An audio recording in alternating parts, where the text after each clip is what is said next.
ఇది చెల్లుతుందని పూర్తిగా చెప్పలేదు.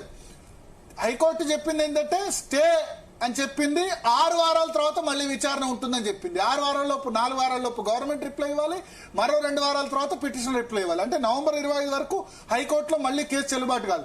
ఇప్పుడు పంచాయతీ ఎన్నికలు నిర్వహించాలంటే రాష్ట్ర ప్రభుత్వం ముందు 2 ఆప్షన్స్. ఒకటి,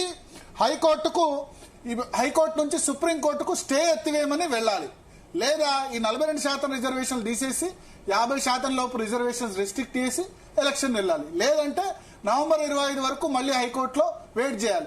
నవంబర్ 25 కూడా అదే రోజు ఆర్గ్యుమెంట్ కంప్లీట్ అవుతుందని చెప్పలేము, ఎందుకంటే పూర్తి వాదనలు 2-3 రోజులు విన్న తర్వాత జడ్జిమెంట్ రిజర్వ్ చేసే అవకాశం ఉంది, ఎందుకంటే ఇది రాజ్యాంగ పరమైన ఇష్యూ.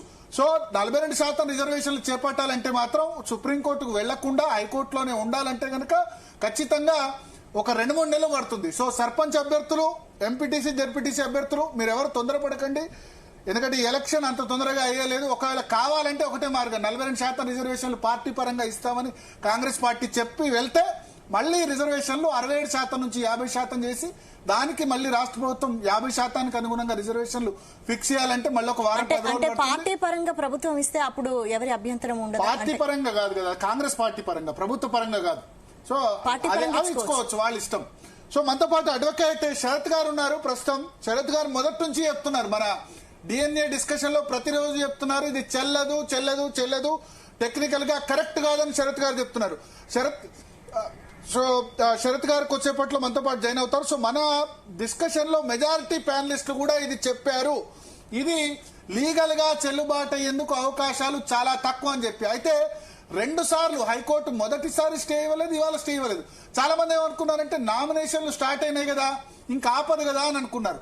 కానీ హైకోర్టు మొదటి ఉత్తర్వులోనే చెప్పింది నామినేషన్ స్టార్ట్ అయినా సరే మేము జోక్యం చేసుకుంటాం, నామినేషన్స్ ఇచ్చినా సరే, ఎందుకంటే ఈ పిటిషన్ షెడ్యూల్ కంటే ముందే పిటిషన్ ఫైల్ చేశారు, ప్లస్ కేసు మెరిట్స్ ఆధారంగా వెళ్తామని అప్పుడున్న high court bench Abhinand Kumar Shavili, justice Vijay Sen Reddy వాళ్ళిద్దరూ రెగ్యులర్ బెంచ్ దగ్గరికి వెళ్ళమన్నారు. ఇవాళ హైకోర్టు చీఫ్ జస్టిస్ నేతృత్వంలోని ధర్మాసనం చాలా ప్లెజెంట్ గా వాదనలు వింది. నిన్న వాదనలు విన్న తర్వాత ఏమనిపించిందంటే హైకోర్టు స్టే ఇవ్వదేమో అని చెప్పిన పరిస్థితి అక్కడ మనం చూడొచ్చు.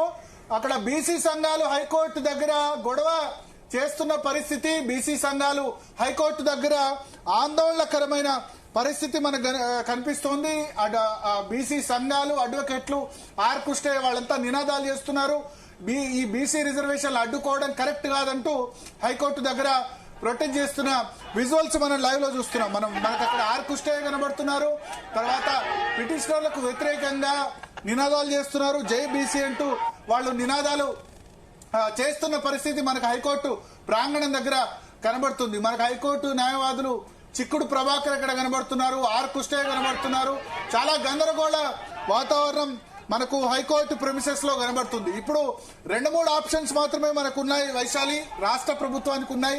ఒకటి, రాష్ట్ర ప్రభుత్వం ఇవాళ పొద్దునే రేవంత్ రెడ్డి కాంగ్రెస్ పార్టీ నేతలందరితో కూడా వీడియో కాన్ఫరెన్స్ నిర్వహించి అందరు రెడీగా ఎలక్షన్ రెడీ అయిపోయింది అన్నారు. ఇప్పుడు ఇక పంచాయతీ ఎన్నికల మీద స్టే, ఎంపీటీసీ ఎలక్షన్స్ లేవు, జడ్పీటీసీ ఎలక్షన్స్ లేవు, సర్పంచ్ ఎన్నికలు లేవు, ఏ ఎన్నికలు కూడా ఇక లేనట్టే. అక్కడ మనం చూడొచ్చు బీసీ సంఘాల నేతలంతా కూడా వ్యతిరేక నినాదాలు చేస్తున్నారు, పిటిషనర్లకు వ్యతిరేకంగా వాళ్ళు నినాదాలు చేస్తున్న పరిస్థితి మనకు అక్కడ కనిపిస్తుంది. నిన్న మంత్రులు 2-3 వచ్చారు, బట్ ఇవాళ కేవలం మంత్రి వాకటి శ్రీహరి మాత్రమే అక్కడ ఉన్నారు. బట్ చాలా మంది న్యాయ నిపుణులు చెప్పారు లీగల్ గా ఇది